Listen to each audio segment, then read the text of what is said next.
اچھا ایک تو یہ آپ نے مجھے ڈیٹ نہیں بتائی کب سے شروع ہوا؟ 19, 20, 21 نومبر، کل سے ظہر سے اس کی تقریبات شروع ہو رہی ہیں۔ اچھا اور صاحب تھوڑی سی بات ملکی سیاست پہ بھی کر لیں۔ اس وقت جو صورتحال ہے، مہنگائی، روزگاری، بجلی، پیٹرول، بے یقینی کی صورتحال ہے، سیاسی عدم استحکام ہے، ڈالر رک نہیں رہا، اس پہ آپ کی جماعت کا موقف کیا ہے؟ دوسرا ایک ساتھ ہی اس کے ضمنی سوال ہے کہ چیف آف آرمی اسٹاف کی تعیناتی عمران خان صاحب کہتے ہیں کہ جی یہ حکومت نہیں کر سکتی، تو کیا آپ سمجھتے ہیں کہ وہ ٹھیک کہہ رہے ہیں کہ شہباز شریف کے پاس کوئی اختیار نہیں ہے وزیر اعظم کو تعینات کرنے کا؟ آپ نے ملک کے اندر مہنگائی، بے یقینی کی جو صورتحال کی بات کی ہے، وہ یہ ملک اسی وقت سیدھے راہ پر چل سکتا ہے جس مقصد کے لیے اس ملک کو بنایا گیا ہے۔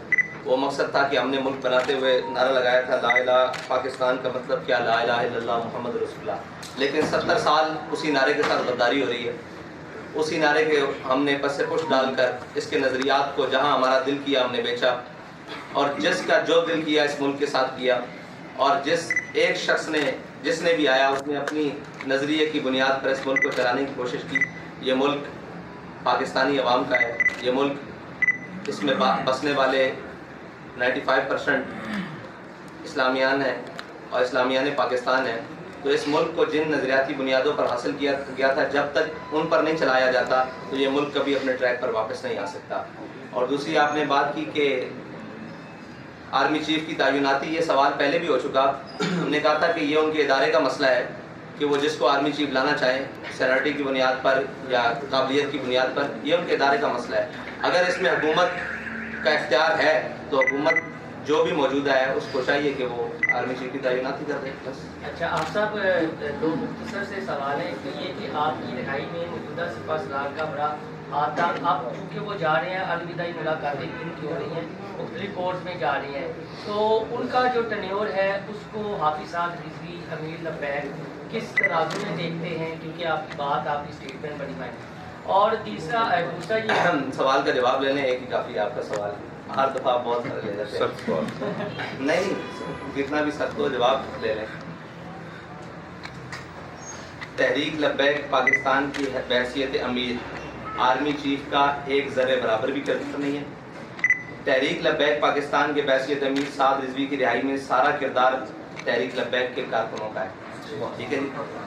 دوسری بات یہ ہے کہ آپ نے دوسرا سوال، دوسرا اس تناظر میں تھا جو ان کا ٹینیور کیسا ٹینیور سپہ سالار اور آج سرحدوں کی حفاظت کے لیے معیشت کو بہتر بنانے، نہیں وہ تو بڑا عجیب ہے، کشمیر کی فروخت اسی ٹینیور میں ہوئی ہے، یہ اتنا بڑا کلک ہے کہ جس کو کبھی وہ شاید اپنے ماتھے سے دھو نہ سکے آگے سے۔ اچھا ہم جب یہ بتا دیں کہ اس وقت تمام جو مذہبی جماعتیں ہیں وہ سودی نظام کے خلاف جو ہے وہ جدوجہد کر رہی ہیں، تو حکومت اب ختم کرنا چاہ رہی ہے، تو یہ سنجیدہ آپ کو نظر آ رہی ہے کہ یہ کوئی بیچ میں کچھ اور ہے؟ اگر حکومت سنجیدہ ہوئی تو اس کی سنجیدگی سامنے آ جائے گی، ابھی تک تو بیان بازی کی حد تک ہی ہے، ہم اس وقت کا انتظار کر رہے ہیں۔ اندر کی باتیں بہت جانتے ہیں، کیا جنرل باجوہ واقعی جا رہے ہیں؟ جی کیا جنرل باجوہ واقعی ریٹائر ہو رہے ہیں مجلس سے؟ میرے علم میں اس بات نہیں ہے کہ وہ ریٹائر ہو رہے ہیں، نہیں، اگر ان کی مدت پوری ہو رہی ہے تو وہ ریٹائر ہو رہے ہیں۔ مولانا صاحب گزارش یہ آپ یہ بتائیے گا، آپ کی اس کی جو تقریبات ہو رہی ہیں کیا اس میں علامہ آصف جلالی کو بھی آپ نے دعوت دی؟ ہم نے صلاح عام ہے یاران نقطہ دان کے لیے پورے عالم اسلام۔ آپ صاحب پی ٹی آئی کی گورنمنٹ کی جانب سے یہ موقع اختیار کیا جا رہا ہے کہ وفاقی حکومت امپورٹڈ ہے، اس کو بیرونی مداخلت کے ذریعے آئی ہے، کیا آپ بھی سمجھتے ہیں وفاقی حکومت امپورٹڈ ہے؟ اور دوسرا وہ ان کا یہ ہے کہ فوری الیکشن کروایا جائے، کیا آپ فوری الیکشن کے حق میں آپ بھی چاہ رہے ہیں کہ فوری الیکشن ہو؟ میں تو 70 سے بعد بننے والی تمام حکومتوں کو امپورٹڈ کہتا ہوں، اور سمیت عمران خان کے۔ اچھا ہم سب یہ بتا دیں الیکشن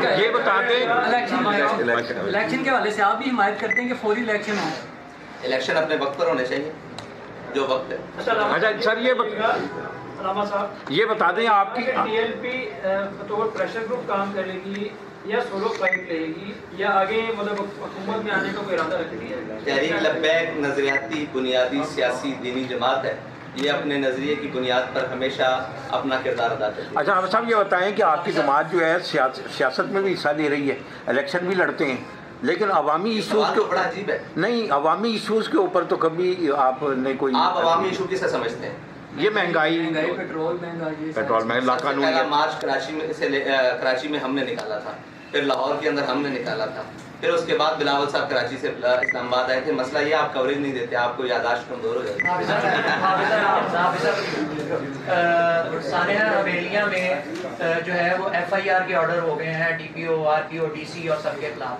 کیا جن لوگوں کے خلاف FIR کے آرڈرز ہوئے ہیں وہی ذمہ دار ہیں یا پس پردہ کسی اور کو بھی آپ ذمہ دار سمجھتے ہیں؟ وہ جو GIT بنی ہے اس کی رپورٹ ابھی تک نہیں آئی، جب آ جائے گی تو سارے ذمہ دار سامنے اس کے اوپر تمام میڈیا کو تھوڑا سا ایک لائن میں ضرور آگاہ کر دیجیے گا کہ جو محرکات ابھی جو پروپیگنڈا اس سے متعلق ہے اس کے بارے میں بھی ذرا بات کریں. اس کا کیا پروپیگنڈا ہے؟ یہ پروپیگنڈا ہے کہ جو ہے وہ آرکسٹریٹڈ تھا، نہ کہ جو ہے وہ میلاد النبی کے آڑ میں سیاست کرنے کی کوشش ہو رہی تھی. جب ہم سیاست کرتے ہیں تو ہم دبا کے کرتے ہیں اور سینہ چوڑا کر کے ہر میدان میں کھڑے ہو کر بتاتے ہیں ہم سیاست کرنے کے لیے آئے ہیں. جب ہم اپنے دینی ایشو کے اوپر آتے ہیں تو پھر ہم بتاتے ہیں کہ ہم اپنے دینی ایشو کے اوپر آئے. میں نے آپ کو پہلے کہا کہ تحریک لبیک بنیادی نظریاتی دینی سیاسی جماعت ہے. اچھا، اس کے حوالے سے تھوڑی سی ڈیٹیل بتا دیں، کیا کوئی سیشنز ہوں گے، کس طرح یہ 3 دن کی تقریبات کو جو ہے وہ جی وہ اس کے لیے دعوت نامہ بھی ہے اور ساری ہے. پہلے چادر پوشی کا اہتمام ہے، اس کے بعد محفل قرات و نعت ہے، اس کے بعد ہمارے ذمہ داران کے تحریک کے ان کے خطابات ہیں، پھر علماء و مشائخ کے خطابات ہیں، پھر آخر میں مرکزی خطابات ہیں رکن شورا اور آخر میں. اچھا صاحب، آج کل گھڑی کے بول چکے ہیں توشہ خانہ کی جگہ کے فلم سے متعلق جو جوائے لینڈ مووی ہے، آپ دیکھیں اس ملک میں مالک فلم نہیں چل سکی. وہ کن کے خلاف تھی؟ ان طاقتوروں کے خلاف. تو اس ملک میں وہ فلم کیسے چل سکتی ہے یا وہ چلانے کی کوشش کی جا رہی ہے جو اسلام کی بنیادی اساس کے خلاف ہو؟ تو یہ کون لوگ ہیں جو ان فلموں کو آسکر ایوارڈ دیتے ہیں؟ اسی طرح کی ایک فلم تھی پہلے زندگی تماشا، اس میں چلانے کی کوشش کی گئی تھی. اور یہ ایک مغربی ایجنڈا ہے، یہ آج کا نہیں ہے. یہ ہمیں ہمارے جو سیاستدان ٹرانسجنڈر قسم کے سیاستدان ہیں ان سے ورثے میں ملا رہا ہے. جس کا جو دل آتا ہے وہ ان کی نظریات کو، ان کی چیزوں کو. ابھی سلمان صوفی کی میں ٹویٹس پڑھ رہا تھا، اس نے کہا کہ وہ میں ایڈوائزر ٹو PM ہے، وہ کہہ رہا تھا کہ میں نے بہت کوشش کی اور یہ وہ جب ہمارے مقتدر لوگوں کے، مقتدا لوگوں کے، جو پاکستان کی سب سے بڑی سیٹ ہے اس کے دائیں بائیں ایسے لوگ بیٹھے ہوں گے جو ایسی چیزوں کو پروموٹ کرنا چاہتے ہیں، تو پھر وہ کیا سمجھتے ہیں کہ مذہبی طبقوں سے ان کا یا دینی طبقوں سے یا معاشرے کے جو بھی ایک حساس طبقے ہیں ان سے ان کا ٹکراؤ نہیں ہوگا؟ بالکل ہوگا ان کا ٹکراؤ. یہ ان کو خیال کرنا چاہیے کہ ہم جس منصب پر بیٹھے ہیں اس منصب کا جو بنیادی حق ہے وہ یہ ہے کہ پاکستان اسلام کا قلعہ ہے، اس میں کوئی بھی چیز جو اسلام کے خلاف ہے وہ نہیں ہو سکتی. لاسٹ کوشچن، بس لاسٹ کوشچن. آپ کو ایک ماشاء اللہ بڑی ایک منظم تحریک ہے اور آپ جو بات کہتے ہیں کہاں اس کو مکمل عمل بھی کرتے ہیں.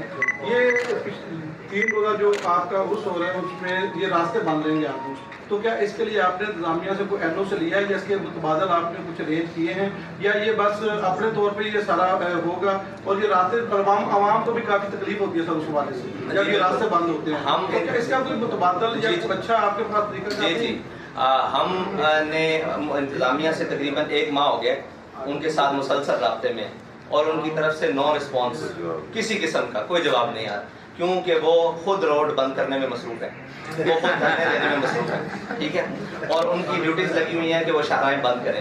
اب ہماری مجبوری یہ ہے کہ ہمارے پاس کوئی قریب ایسا گراؤنڈ نہیں ہے، کوئی ایسی جگہ نہیں ہے، ہمیں مجبوراً روڈ کے اوپر پروگرام کرنا پڑتا ہے. جب آگے کی نظریات کی بات، تو اب ہم اپنا حق سمجھتے ہوئے روڈ بند کرتے ہیں. ابھی ہمارے پاس اگر اس کا متبادل کوئی جگہ ہو تو ہم نے ٹریفک کے جو ادارے ہیں ان سے بھی رابطہ کیا، پولیس سے بھی رابطہ کیا مسلسل. یہ تو ان کا کام ہے متبادل پلان دینا، لیکن اگر وہ نہیں دیں گے تو اس کے لیے ہم تیار ہیں بالکل انشاءاللہ. تھینک یو جی، تھینک یو ویری مچ.